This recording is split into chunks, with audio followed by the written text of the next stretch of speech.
What's up, y'all? For those that are here, this is a bonus episode of the Game Through It podcast. It's a new career day segment that we're launching because I remember when I got into corporate and I got my first job, I looked around and I was like, yo, how many teams are part of this company?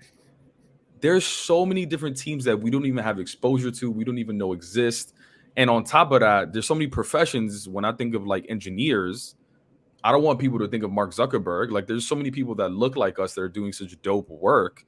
And when you see people that look like you, it makes it more feasible, attainable. Like that dream feels a little bit more like a reality. So, I'm trying to highlight people in our community that are doing some cool stuff. And this week we have a very special guest. Do you want to introduce yourself? Sure. Hi, y'all. My name is Barbara Alyssa Gonzalez. I work at Spotify on the Podcast Editorial team, working specifically with the U.S. Latinx audience. Super excited to be here, and thank you, Babel, for having me on. Let's get into what the hell is Podcast Editorial even? Are you editing? So are you taking like raw podcast footage and editing it yourself? Is that what you're doing? Absolutely not. That is the common misnomer, even from people within Spotify, believing that thing. So essentially, a lot of folks know about the music editorial team at Spotify. They're the folks who curate all of Spotify's in-house playlists, help people discover brand new artists that they may have never heard of before, but are within the genres that they listen to all the time. So when you put that in the context of podcasts, nobody's going to listen to a podcast playlist that is like 20 something podcast episodes long. So we're not doing that over here. But what we are doing is programming the podcast services on platforms. So that looks like when you go on Spotify and you hit podcasts, there's a bunch of different shelves there with different themes every day. Those are things that we do. When you scroll down on the podcast section, you see a bunch of different sections. So like you'll see the liner, which is music and entertainment. You'll see the roster, which is the sports section, true crime scene. All of those sections are the things that like where our content is appearing. So for me personally, I curate and I created PRESENTE, which is the U.S. Latinx hub and community on platform. And I curate all the different podcasts from different U.S. Latinx creators. Either they've created the podcast themselves or they've appeared on another podcast that wasn't necessarily made by someone from the Latinx community, but they were featured. And then, so I created and curate PRESENTE, but then I also have my other child. I call these communities my children because they're that near and dear to my heart. I have another child called Astrology Club, which is all things astrology and any sort of like podcasts that you want to learn about when it comes to astrology. You go to Astrology Club and it has like either content for people who are just getting into astrology, trying to see what the hype is, to the people who are like, let me ask you your birth chart right now before I ask you your name. So that is my job. I'm also fascinated by like the misnomers or like the misconceptions that have to do with like editorial, because how many people even know that some of those playlists are curated by humans? Because I would have thought it was just algorithm. I was like, oh, what's the top ranked shows in specific category by ratings, reviews, whatever it is. Yeah, so I think that there are some people who are like super into Spotify because they know that a lot of our stuff is human curated. But then there's like another segment of people who like they're not really as knowledgeable of that sort of thing. And it is a fun surprise when you realize like, oh, so in your instance, when you got picked for best of the month, it's like, oh my God, is this like an algorithm that like ranked me? Did my show get like mad views or like mad listens and that's why I'm here? It's like, no, we're actually listening to your content and we see all the work that you're putting in, whether it's from like a perspective of like your editing, the storytelling, the folks that you're coming on with the podcast. Is like, no, there are literal people like listening and saying like, okay, this like passes all the criteria we're looking at in order to like be considered the best of the best for this month. So talk to me about some of that research. Like it sounds fun. Like if you're a podcast fan, for sure. If you're part of these communities, you like astrology or the Latina Latinx community, and you like those stories, it's like, all right, well, I'm going to listen to a bunch of podcasts, but I'm sure it's also difficult just to find new shows because I follow a bunch of podcasts, but I'm also like, oh, well, I'm already listening to my 5 podcasts in rotation. You have to like constantly expand and look for new content and new creators. Like, how do you do that? 1,000%. It is definitely like a full-time job. Like, it's one of those things where it's like when like people who say that they work in social media is like you're kind of always on. It's kind of the same thing for podcasts. Like if you're scrolling through like TikTok, for instance, is like, oh wait, this is this TikTok creator is also a podcast creator. Let me go listen to their podcast, and then like I'm working without even realizing I'm working. But like you said, it's like really fun and really interesting work, and I love being able to put on for my people, and I love being able to like listen to astrology podcasts. So it's definitely like the job that does not feel like a job some of the time. So yeah. Interesting. You know what's really dope too about, and I don't know if this was intentional, but when looking at the podcast landscape, I noticed that most of the, especially in like our community, most of the podcasts that get a lot of love are heavy on the West Coast. When I look at PRESENTE in particular, it's heavy on the East Coast, which like I'm a fan of. And like the podcast community on the East Coast in New York and the tri-state area, but even in Miami and whatnot, like it's a small community. So like I constantly see people that I have bumped into, like at a meet and greet or like something like that. So there's got to be a sense of like, I don't know. I mean, I said this in my post, right? Like, it's a certain level of like recognition, but also just like visibility that you're providing to creators that may not get it also. Yeah, no, thank you so much for noting that. It's something that I'm always towing the line with, honestly, because obviously we know that the Latinx community across the United States is so vast and so huge. And I really want to make sure that I am capturing the breadth of the entire Latinx community at all times. So I love being able to shout out like the West Coast community, and like being able to shout out the Brown Bags, the Yo Soy Mala, with Locatora Radio, and everybody, and everybody like with Erica Lindo and all those folks on the West Coast. Absolutely love their content. I think all of us have been listening to them for like so long. But I also recognize, like, I guess maybe like from my own perspective of like growing up in New York City, having lived uptown, that there are so many dope creators here that no one has like really discovered or tapped into yet. And I definitely want to make sure to give those folks like the shine and the flowers that they deserve. We have folks also like down in Miami who have podcasts. We have folks in Chicago, in Texas. We're all over, y'all. And like, I think that like, if you didn't already know that, like we're all over the country now, you know. But like, I think that back to your point is like, I'm always trying to like look out for the voices that aren't being lifted up as much. So yeah. Exactly. And maybe like heavy East Coast is probably definitely not the right way to phrase it. Like obviously there's representation on the curated list that you're doing across the nation, but I'm just not accustomed to seeing people from the East Coast like on some of these lists. So I was like, oh shit, I know that person. So it's like always refreshing. All right, so tell me, so you're doing your research, you scrolling through TikTok, you're scrolling through Spotify, all these, and you find these new content creators. So tell me about the process. So you listen to it, you have your criteria, and then what goes with that list? Like, do you meet with a bunch of people? Do you submit it somewhere? Like, where does this go? So part of it is like my personal research, like so scrolling through social media, or like there are a bunch of different like podcasting newsletters that I subscribe to as well. So like I'm always like in touch with the industry to see what's like on the come up. I also work internally with like the people in content partnerships, or like who are working with different studios or different individual creators across the world. So like they're letting me know what are the new shows that I should be watching out for. So what do you mean studios? What do you mean? We have, so if you think about like the different podcasting studios that exist, so like Futuro Media, who creates Latino USA, or like LWC Studios, who has Latina to Latina, and like a bunch of other really cool shows. So those are the studios that I'm talking about.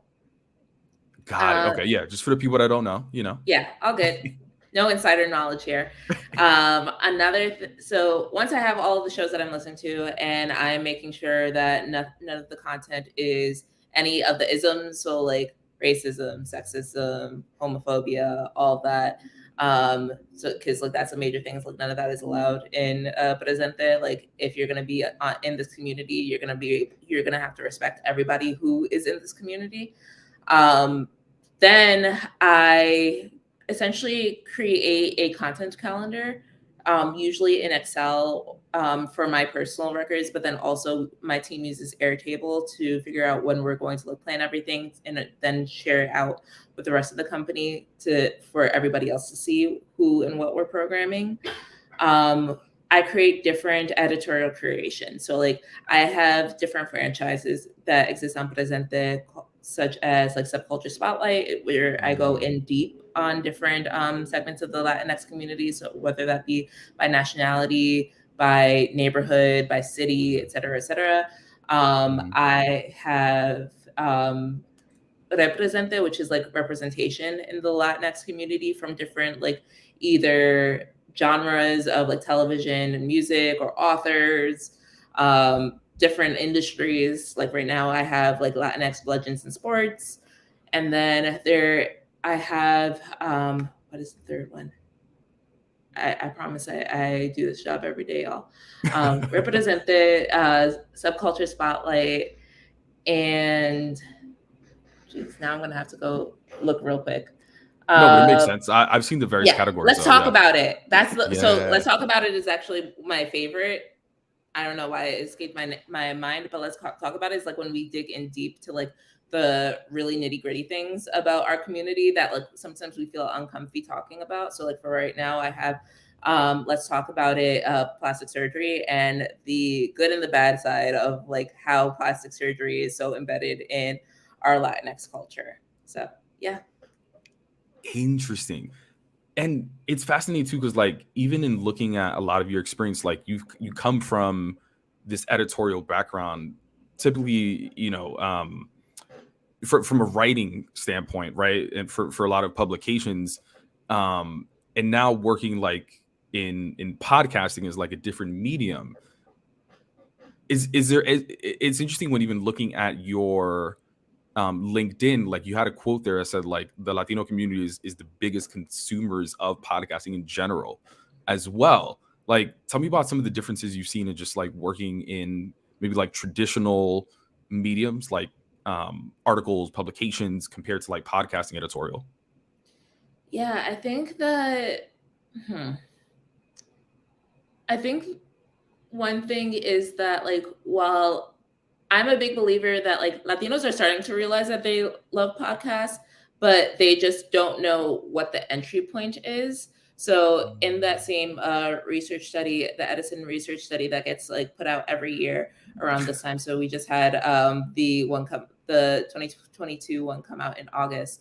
It's saying that like Latinos are like the fastest growing audience in audio, but they're not necessarily sure like how to find shows that they like, which I think that everyone can kind of relate to. Yeah. And they also really love shows that are created and by Latinx folks, which understandable. We want to listen to things that are by us and for us.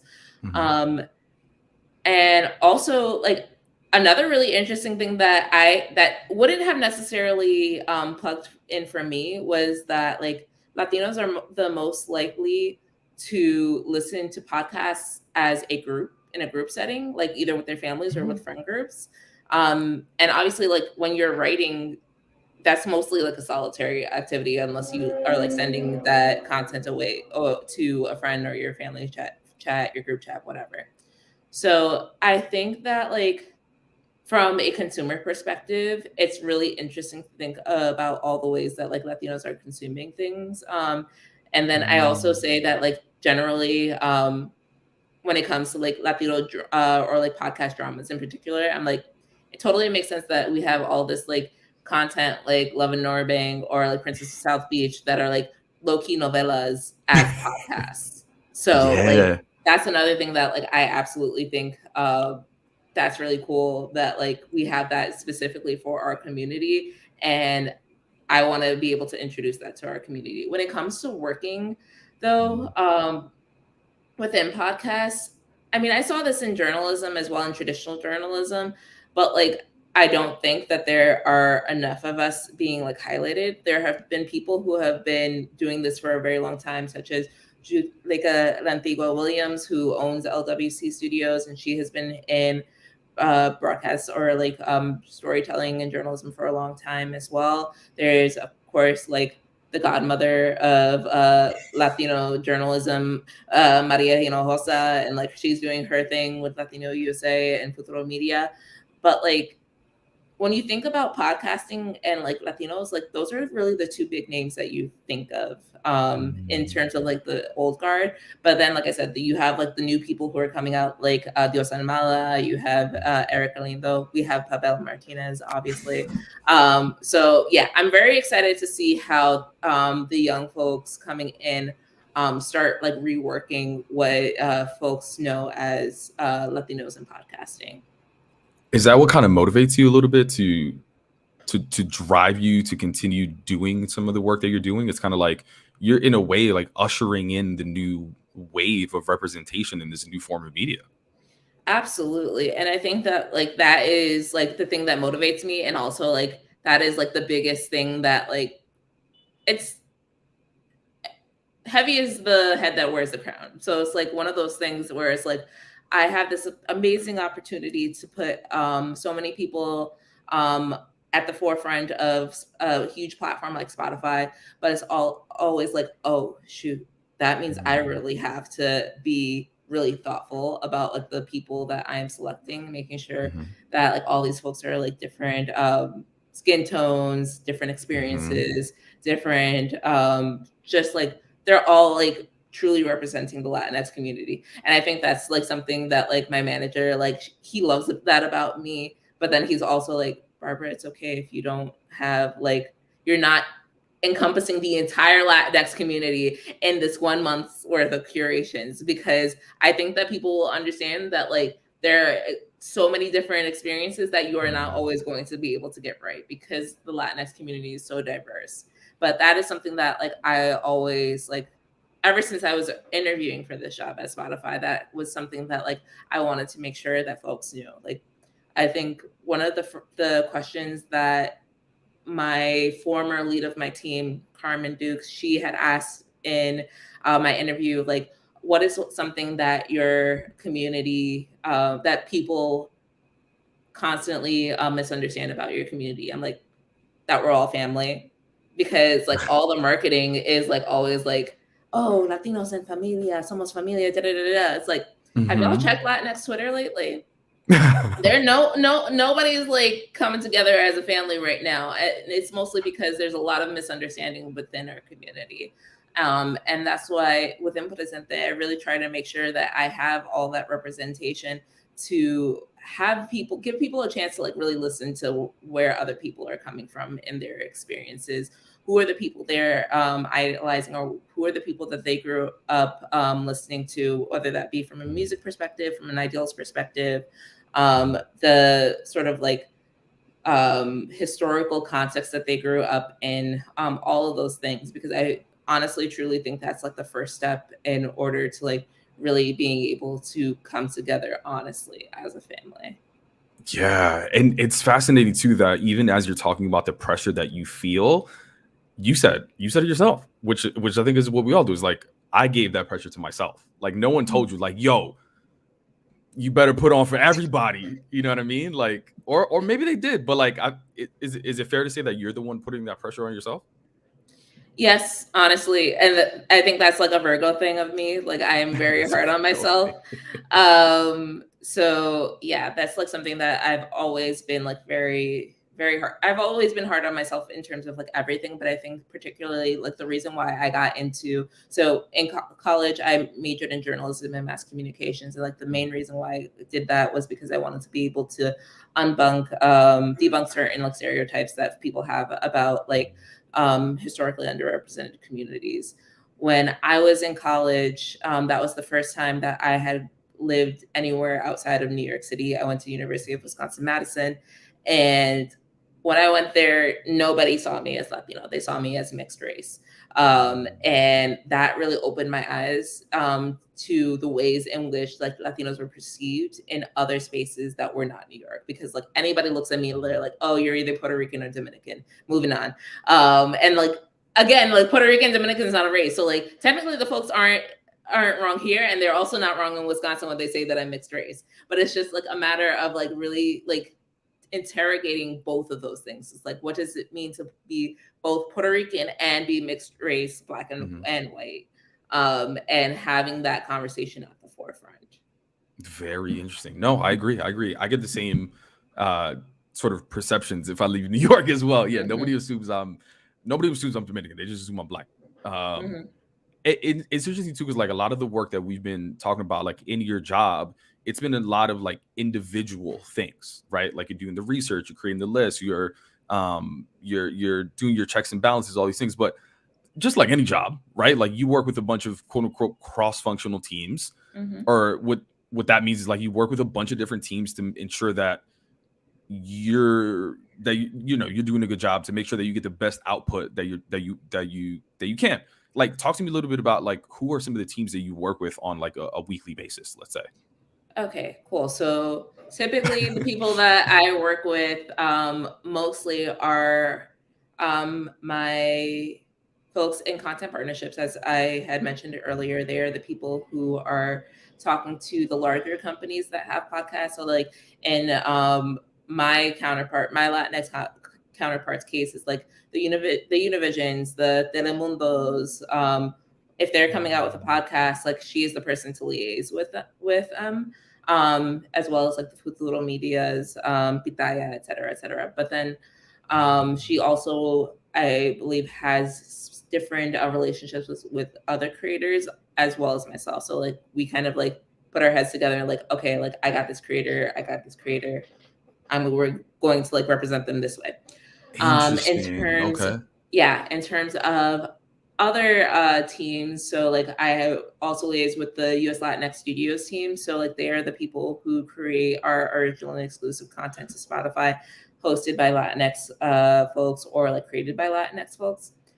So if they are coming out with a show, I meet with them in order to figure out how we can promote it both on PRESENTE as well as like other platforms on Spotify. And then I also meet with the US Latinx or the Latin Music Editorial team as well. If like there is an instance like Latinx Heritage Month is coming up, how do we create a shelf that is like themed to the Spotify's Latinx Heritage Month theme, but is representative of both music and podcasts? So like we will work on that strategy together.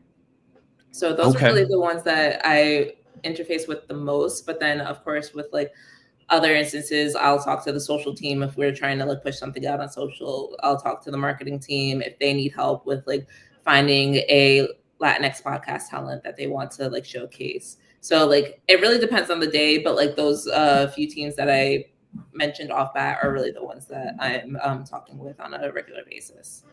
Makes sense. And then, all right, so you work with all these teams, you're doing the work you got to do. Let's say at the end of the year, right? Let's say let's assume you have one performance review for the year.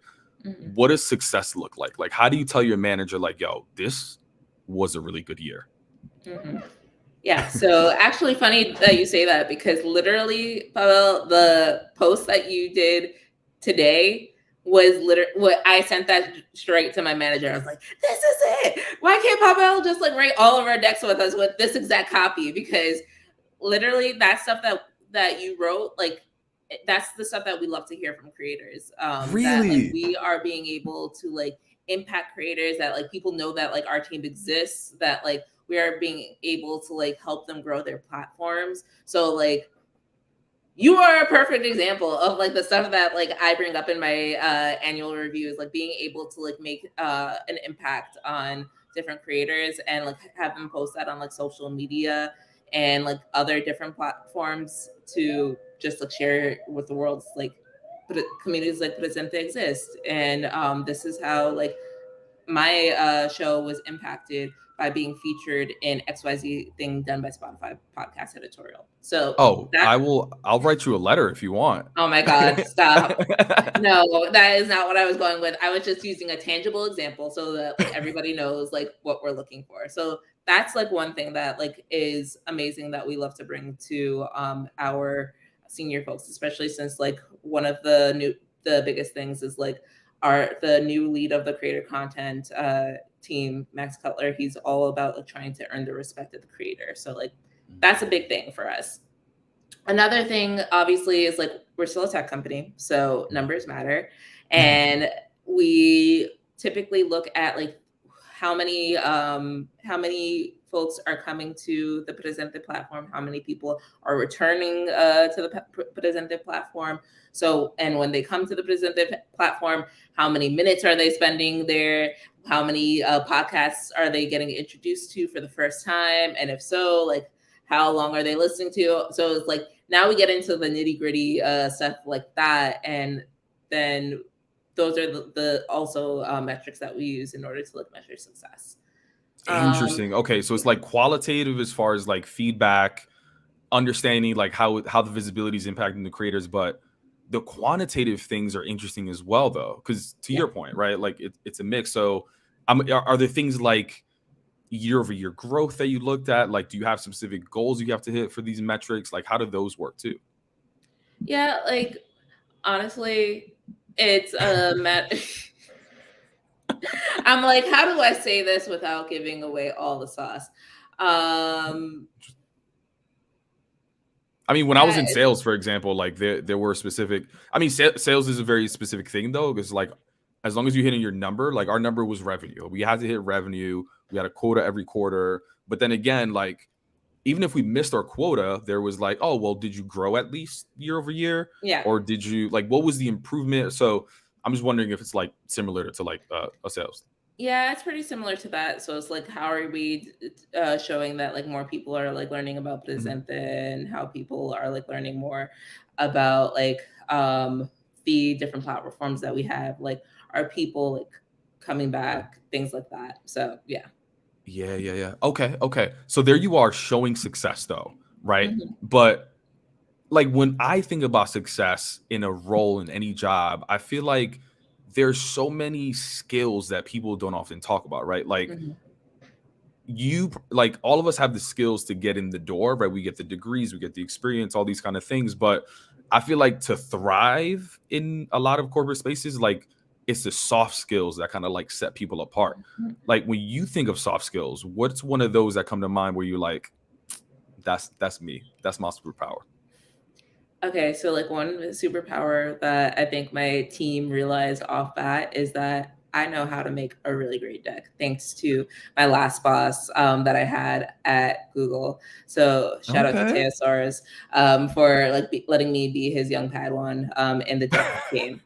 I strongly believe that like if you create a succinct deck that like everyone can like understand within 5 minutes, you can literally change the world. And that is not an exaggeration. I feel like if more people had like those marketing skills, like we would be in a way better place in society, like because you know how to like communicate your ideas. So that is a soft skill that I really like think that I excel in now. And then another thing is like organization. So like being able to be like on top of your game in terms of organization and like have your stuff documented, making sure that like if you're not going to be able to make a meeting, hit no and like put a little thing about like why you're not going to be able to make the meeting. Again, these are very Virgo tendencies. So like I think those are really the things that I excel at personally. Talk to me about communication though, in the form of like, you know, visual, if you will, in deck building. Like, what about your decks make it so easy for people to digest it? Do you just pick really good videos? Do you have a rule that's like only 10 words on a slide? Like, what is it? That latter part is like the amount of information that you put on a slide, you don't have to put like 5 ideas on a slide.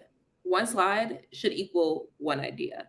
And however you want to communicate that idea, whether that is in a chart or a sentence and a visual or like a video, that should be your one idea. And then when you're done with that idea, that's time to like move on to the next slide.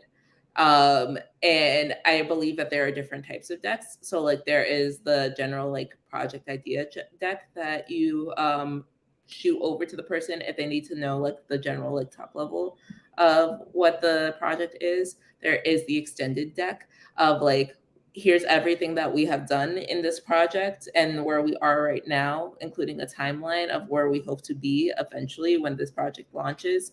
And then there is like the recap deck, where once the project closes, this is what happened in the project, with like a short overview of like what the project was, and then this is what happened in the project, and then these are the things that we've learned in the project. So there are a bunch of different decks that we are able to like create and utilize.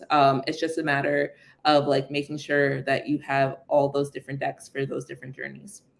So do you create one large deck and then break it into like the three different versions? So like the long one would remain as the long one. Then you have like the summary. So you take a couple slides from the long deck, and then the same thing for the last one? Yes, essentially. So it's like, quite honestly, I've been bad at like deck summarizing since coming here. I feel like I was better at it at my last job.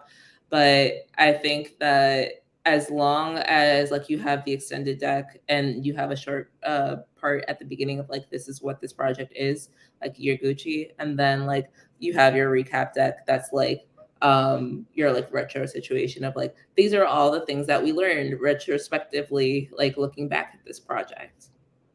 I love that idea. I love that. I'm wondering too, like, how did you know that maybe at one point, like your decks were not good? Like, did you receive a feedback? Did you receive a point of feedback that you were like, okay, I need to change this? Oh man, it wasn't even ever feedback. It was like a matter of my boss would literally just not use my slides if my slides were not up to his caliber. So like he would just like redo my slides last minute, or like he just would not use them and like use his own slides to present to like either our stakeholders or VPs, whoever it was. And he just wouldn't use my slides. So I was like, okay, bet. So then I would just like start like really just like studying the decks that he would make, learning the different tips and tricks. Like he would like take some time to like teach me certain methods of the ways that he did things, either to make things like look cleaner or different like tricks that he did with Google Slides in order to like make like really cool sorts of like transition stuff. So I was just very attentive to the ways in which he liked those decks. And obviously it's going to change from like from stakeholder, manager to manager, in terms of what they like. So like that's a thing for you to figure out on your own when you're like engaging these folks. But for me, it was just a matter of like, if I ever want my work to be showcased, I need to be able to like pick up on different cues. So yeah. That's very observant of you, though. It's just like, oh, well, wait, my slides aren't being used. But then you had the courage to you ask, and then you learn from that. That's really interesting. But I mean, I think we've all seen like a terrible slide where it's just like a paragraph. It's like a resume. Yes. On a slide. It never has to be that. It never. I like that. I really like that. Yeah. Okay, so talk to me about organization, because you said that that's another one. Like, what about your organization is like sort of like just sets you apart from other people? I think that whenever anyone has a question about anything related to something that I'm working on, or they're like, Barbara, for example, what are the ways in which like you rate what a good podcast is that would fit on PRESENTE? Like, very good question, XYZ person. I actually have an FAQ doc on this that I can like shoot over, so I don't have to spend like 30 minutes actually explaining to you the way that I curate. So that's what I mean in terms of like organization. I have that in my Google Drive, literally ready to send to this person. And then I also have like, oh, Barbara, what are you planning on programming for like the next month? Great question, XYZ person. I actually have that in my Excel sheet feel free to take a look and let me know if you have anything that you would recommend here. So that's what I mean in terms of like organization. Also, my manager says that I am too prompt to answer emails and Slack messages. However, I would disagree because that is the way that like I keep my life like and brain organized. Like, obviously, if I'm in the middle of like a meeting or something like that's really critical, I'm not going to answer right away. But if I have the mind space to, I'm going to answer. Just so, like my mind space is like clear and like it's gone and it's done and it's out of my mind. So yeah, and if not, then like the end of the day or beginning of the day is like that's when I'm digging everything out. It sounds like the organization really just like helps save you time though. But I think most people would, instead of creating an FAQ doc, they'll just keep answering the question. Like, Yep. but you took it like a step beyond. It was like, I'm curious. Like at some point, it also just sounds like you're just very observant and in tune with what's happening. Yes. Whereas, so like you probably get a ton of questions like, hey, where can I ask? Like, how do I know what's coming up this season, for example, or like the next few months? And you're like, oh shit, it's the 10th person this week that asked me the same question. And you decided just to make an FAQ doc. I think that's such a genius idea. I mean, I think that's a little bit of it is like intuitive because I have heard from previous managers that like I pick up on things very quickly. And like I am also like I've also been told by my like last manager in particular that like I have a very high EQ, so like emotional intelligence, and that really helps me being able to like read a room and like especially with like team building, like I'll be able to notice like, oh, this person hasn't talked a lot, like let's like I'll talk to them afterwards, like see if there's anything up, if like there's anything that I can help support them with, things like that. So that's like one thing that I think really helps me to be able to do my job very well.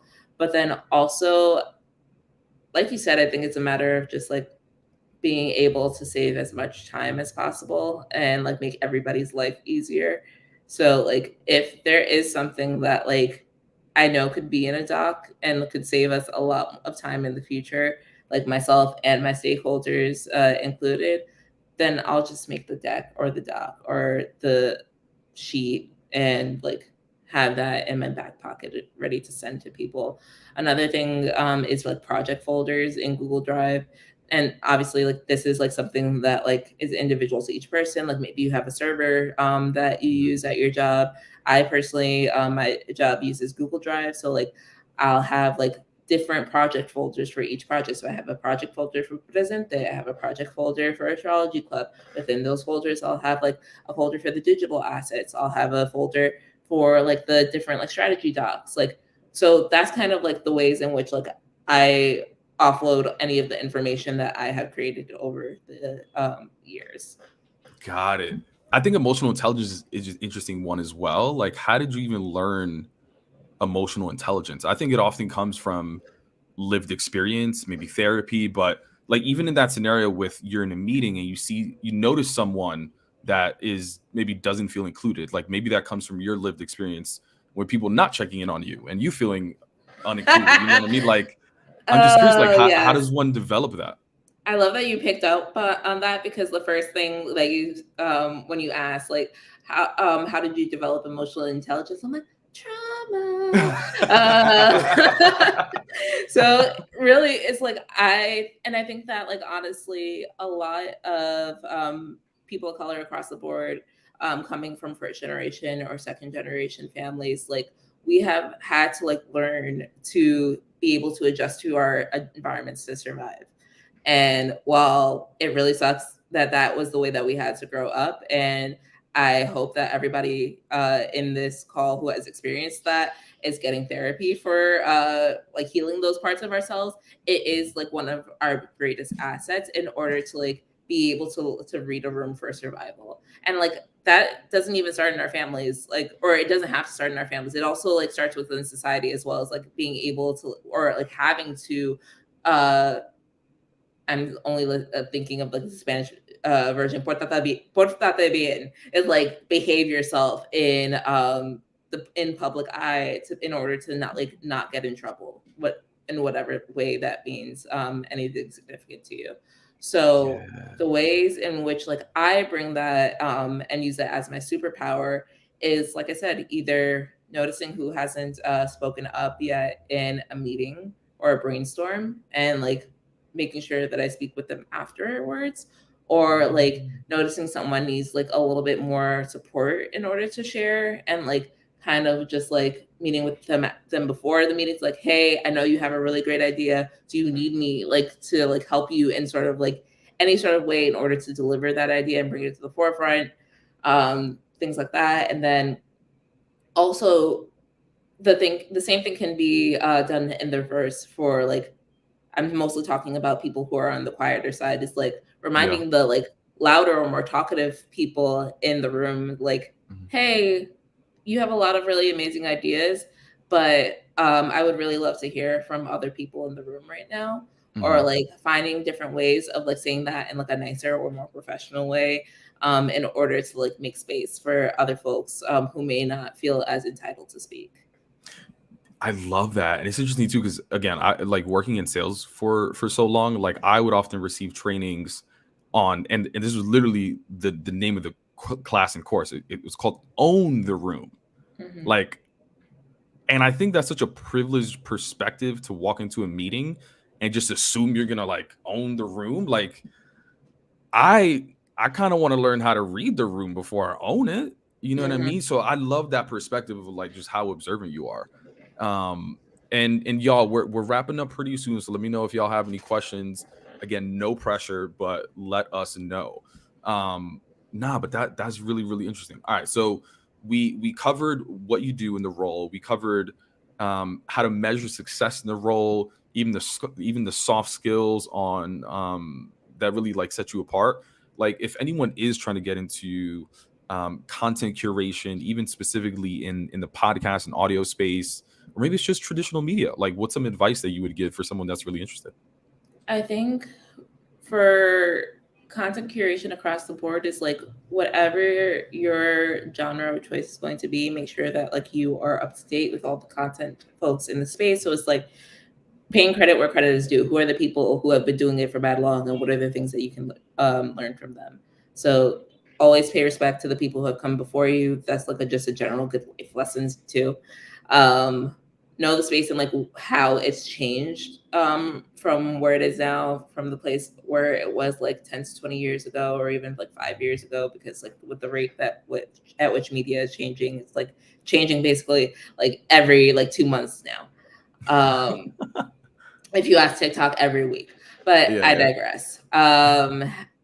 Another thing is like being vocal with about like the things that you know. So like I'm really bad at this personally, but like if you can like post about like what you're passionate about and what you do really well, like either on a LinkedIn, a Twitter, whatever your social media platform of choice is, like that's really good.